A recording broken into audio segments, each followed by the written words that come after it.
I was supposed to spend exactly 5 minutes at Harbor Point Marina that Tuesday morning. Nothing more. Drop off a replacement fuel filter for my friend Nate, grab a coffee from the little shack by the docks, then head across town before traffic turned ugly.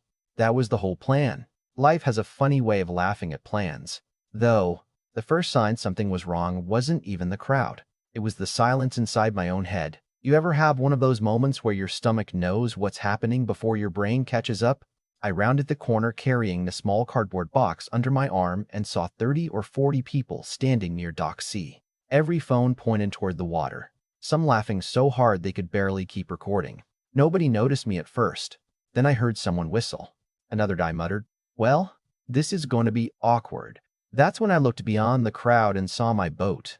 My 32-foot cabin cruiser, renamed Blue Horizon after my late father's favorite saying, was slowly pulling away from the dock. Music blasted from speakers I'd installed myself. Beer cans were already rolling across the deck. 4 women were dancing like they were filming a vacation commercial. And standing confidently behind the wheel was the last person on earth who should have been touching that boat. Her name wasn't Karen. It was Denise Holloway, new HOA president. 58 years old. Expensive sunglasses. White visor. The kind of smile that always looked like she had just won an argument nobody else realized they were having. She lifted one hand and actually waved at the people on shore. "Girls' Escape Day," she yelled, laughing as if the entire marina had shown up to celebrate her. My friend Jim looked at me, then back at the boat. Ethan, isn't that your boat?" I couldn't even answer. I just stood there watching thousands of hours of work slowly drift away from the dock. I'd rebuilt that engine with my father before cancer took him. Every scratch on that boat had a story attached to it. Every upgrade had come from overtime shifts and skipped vacations. People think boats are luxury toys. Mine wasn't. Mine was the last place I ever laughed with my dad. Denise had no idea what she was stealing. Then she looked directly at me across the water, cupped her hands around her mouth, and shouted, "Relax. The marina belongs to the community. Consider this sharing." The crowd laughed nervously. She thought she had delivered the perfect punchline. She honestly believed HOA authority somehow extended onto navigable federal waterways. If you had lived in Seacliff Estates long enough, maybe you would have understood why. Denise had spent 3 years convincing herself that every rule she invented automatically became law. She measured grass with rulers, fined people because garbage cans stayed outside 20 extra minutes, once demanded a retired Marine remove an American flag because it was too distracting during board meetings. Half the neighborhood hated her. The other half simply stayed quiet because fighting her usually meant weeks of letters, inspections, and endless harassment. Unfortunately for Denise, she'd mistaken my patience for weakness. I wasn't loud. I wasn't confrontational. I simply believed some fights weren't worth having, at least not until they crossed a line. She had just crossed one so big there was no walking back. Jim leaned closer. "Shouldn't we chase her?" I slowly pulled my phone from my pocket. "No," I said quietly. "She's already chasing herself." Jim frowned. "What does that even mean?" I didn't answer because I was already dialing a number I knew by memory. The dispatcher recognized my voice almost immediately. "Coastal Operations. This is Officer Briggs." "Briggs, it's Ethan Walker. My registered vessel has just been stolen from Harbor Point Marina. White Hole. Registration ending in 647. 4 unauthorized passengers on board." His voice changed instantly. "No jokes. No small talk. You sure it's theft?" I watched Denise pop open another drink while one of her friends filmed a selfie video from the bow. "Positive. Any weapons?" "None that I know of." "Do they know how to operate the vessel?" I watched Blue Horizon drift dangerously close to another sailboat before Denise jerked the wheel the wrong direction. "Not even a little." Briggs sighed once. "Stay where you are." Then he added words that made Jim stare at me. "We'll handle it." Jim blinked. "Why does he know your name?" I finally looked over at him. "Because part of my engineering contract is supporting Coast Guard navigation systems." His eyebrows practically disappeared into his hairline. I'd never advertised what I did. I liked it that way. My job wasn't glamorous. I worked with radar upgrades, emergency communication arrays, navigation infrastructure, the kind of work nobody noticed until something failed. It also meant I understood exactly how many cameras, tracking systems, harbor sensors, and witnesses Denise had unknowingly placed around herself. She thought she'd stolen a boat. What she'd actually done was create one of the easiest criminal cases imaginable. Out on the water, she was still laughing, completely unaware that every minute she stayed aboard made things worse. She raised another drink toward the shoreline and yelled, "Tell Ethan not to wait up." The crowd laughed again, though it sounded far less confident now. People started whispering. Some quietly walked away. Others kept filming because deep down everyone sensed this story wasn't ending with cocktails and sunshine. It was only beginning. And somewhere beyond the breakwater, help was already moving toward her far faster than Denise could possibly imagine. From where I stood on the dock, I could still hear the music echoing across the marina, but something had shifted. 5 minutes earlier, people had been laughing because they thought this was another one of Denise Holloway's ridiculous HOA stunts. Now they were watching because nobody quite knew what came next. Jin folded his arms beside me and asked, "You really are going after your boat?" I shook my head. The worst thing I could do right now is turn this into two people arguing on the water. She already made this a law enforcement problem. He looked confused for another second before his phone buzzed. Someone had already uploaded a video. 30,000 views in less than 10 minutes. The caption read, "HOA president takes neighbor's boat for girls' trip." I almost laughed. If only they knew how much worse the truth was. Out beyond the harbor entrance, Denise still believed she was starring in her own comedy. One of her friends kept filming everything for social media, while another sat on the bow with her feet hanging over the edge, waving at passing fishermen. They were drinking, dancing, singing badly to old pop songs, completely unaware that nearly every vessel around them had already reported the cruiser behaving erratically. Harbor Patrol logged the first complaint just 6 minutes after they left the dock. A charter captain reported excessive wake. Another boater complained they crossed directly into his path without yielding. Someone else called because they nearly clipped a family in a rented pontoon boat. Every report stacked on top of the last one. Denise couldn't hear any of it over the music. About 15 minutes later, Officer Briggs called me back. "We've confirmed visual contact." "How bad?" I asked. There was a short pause. "Let's just say whoever's driving shouldn't even be operating a lawnmower." I looked toward the horizon where blue horizon had become a tiny white shape against the morning sun. "Any injuries?" "Not yet." That word stayed with me. Not yet. Boats don't forgive mistakes the way cars sometimes do. Out there are no guardrails, no brake lights, no shoulders to pull onto.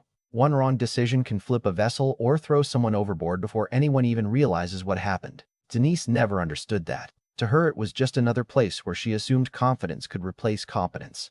Around 20 minutes after she left the marina, Coast Guard Station 3 launched a response boat. They didn't come screaming in with sirens. They approached exactly the way they're trained to. Calm, controlled, professional. The crew identified Blue Horizon from the registration number before Denise even noticed them. Briggs later showed me the incident footage during the investigation. Even now I can picture it perfectly. One officer stood near the bow with a loudspeaker. "Blue Horizon. This is the United States Coast Guard. Reduce speed immediately and prepare to be boarded." Denise looked behind her, then at her friends, then actually pointed toward another fishing boat as if they must have been talking to someone else. One of her friends laughed. Another kept recording. The loudspeaker repeated the order. "Blue Horizon. Reduce speed immediately." Denise rolled her eyes. "They're probably doing some safety inspection," she said. "Ignore them." One of the women looked nervous. "Maybe we should stop." Denise shook her head. "For what?" "My neighborhood pays taxes." Even hearing those words later on the recording made me close my eyes. That sentence perfectly summarized who she was. She genuinely believed every public employee somehow worked for her personally. The Coast Guard accelerated slightly and repeated the command one final time. Instead of slowing down, Denise pushed the throttle forward, not because she was trying to escape forever. She later claimed she simply wanted to find a better place to pull over. The investigators didn't buy that for even a second. Neither did the judge months later. Blue Horizon surged ahead. But Denise had no understanding of how twin-engine cruisers handled at higher speed. She overcorrected the wheel, cutting sharply across another vessel's wake. The entire boat lurched sideways. One woman screamed. Another lost her balance and slammed into the cooler. Beer exploded across the deck. Phones went flying. Denise panicked instead of reducing power. She yanked the wheel harder. That's when disaster finally caught up with her. About 300 yards ahead sat one of the large navigation buoys marking the safe channel. Every experienced captain gives them plenty of room. Denise somehow steered almost directly toward it. The Coast Guard crew immediately realized what was happening. "Hard starboard," someone yelled over their own radio. Blue Horizon clipped the buoy with enough force to tear away part of the starboard rail and crack the fiberglass along the hull.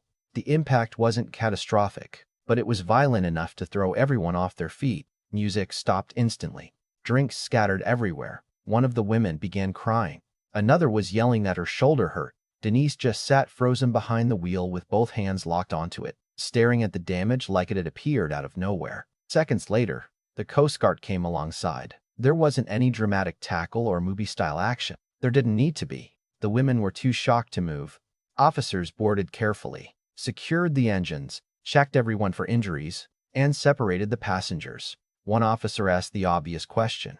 Who owns this vessel? Denise answered without hesitation. The community. Even after everything that had happened, she still couldn't admit reality. The officer looked at the registration documents inside the cabin. Then he looked back at her. No, ma'am. It belongs to Ethan Walker. Denise crossed her arms. He's a resident in my HOA.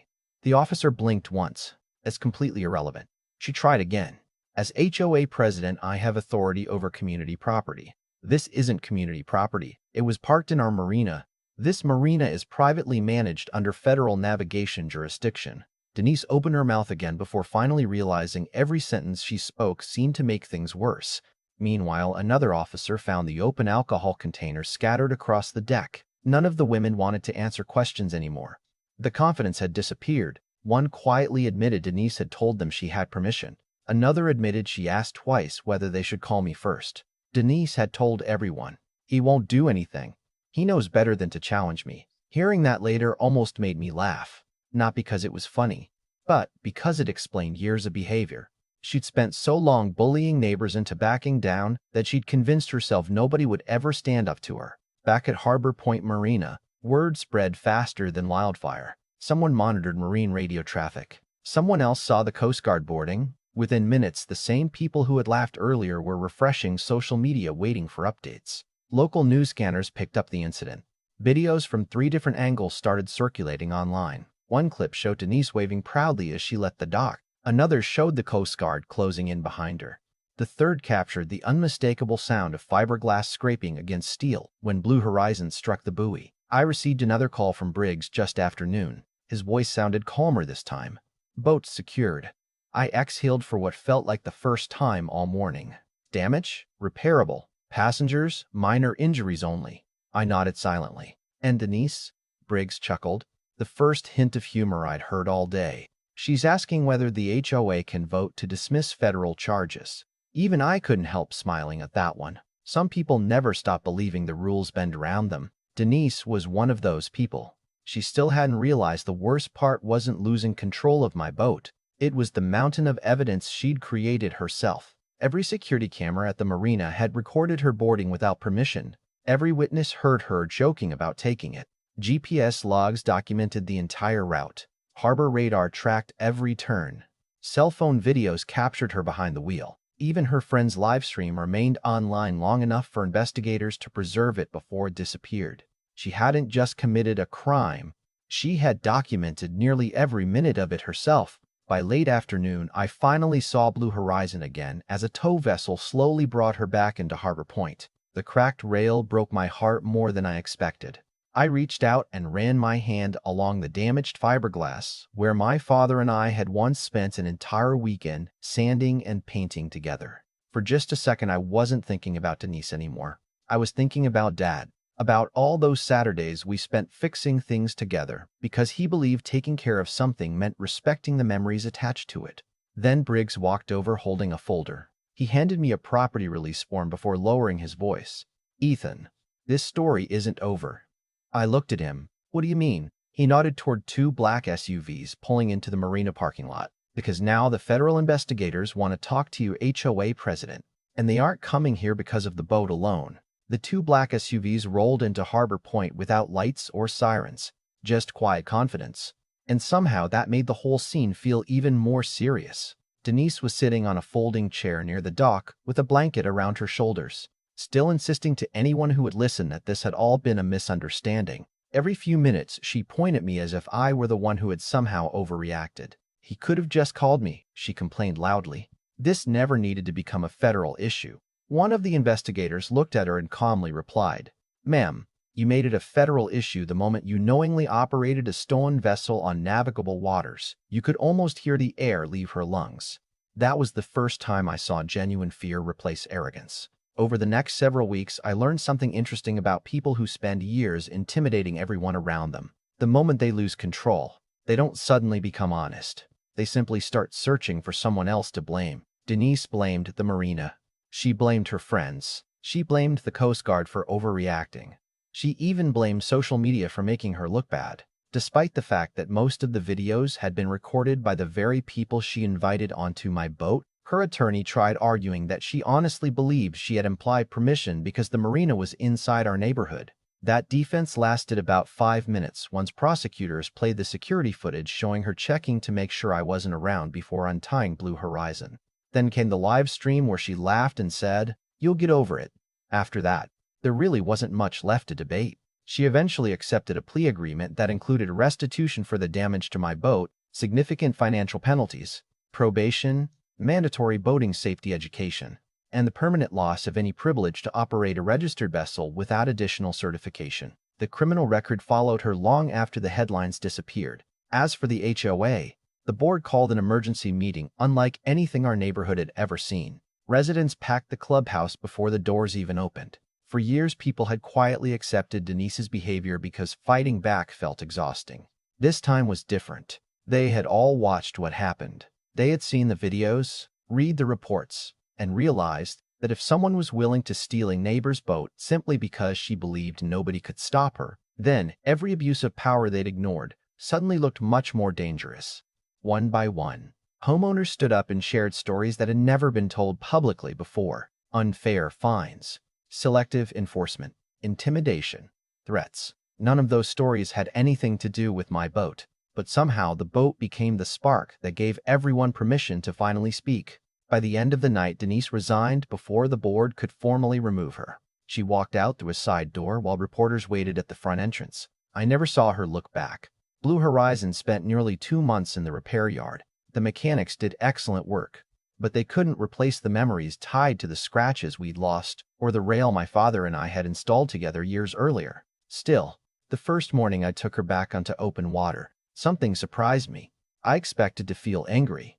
Instead, I felt peaceful. The engine sounded healthy. The sunrise reflected off the calm water just the way Dad used to love. And for the first time since all this happened, I realized Denise hadn't actually taken the most important thing for me. The boat was never just fiberglass and engines. It was resilience. It was family. It was every lesson my father taught me about staying calm when other people lose theirs. If I'd exploded with anger that morning at the marina, maybe none of this would have unfolded the way it did. Sometimes the strongest response isn't the loudest one. Sometimes it's simply letting the truth catch up to someone who's been running from it for years. Every now and then, people still ask whether I hate Denise. Honestly, I don't. I think she spent so much time believing authority made her untouchable that she forgot something every decent community depends on. Respect has to be earned, not demanded. Titles eventually disappear. Character is what stays behind. Harbor Point is a quieter place now. The HOA still exists, but it actually serves the neighborhood instead of ruling it. Jim still jokes that my boat has better legal protection than most houses, and every time we head out fishing, one of us inevitably says, "Let's make sure the HOA isn't planning another girl's day out." We laugh, start the engines, and leave the dock behind. Now I'd really like to hear what you think. Did Denise deserve everything that happened after taking my boat? Or do you think the consequences went too far? If you had been standing on that dock that morning, would you have confronted her immediately or handled it the way I did? Share your thoughts in the comments because I read every one of them. And if this story made you think about power, accountability, and where the line should be drawn in any community, don't forget to like the video, subscribe, and share it with someone who has their own unbelievable HOA story. Until next time, stay safe, look out for your neighbors, and remember that no title, no badge, and no position ever places anyone above the law.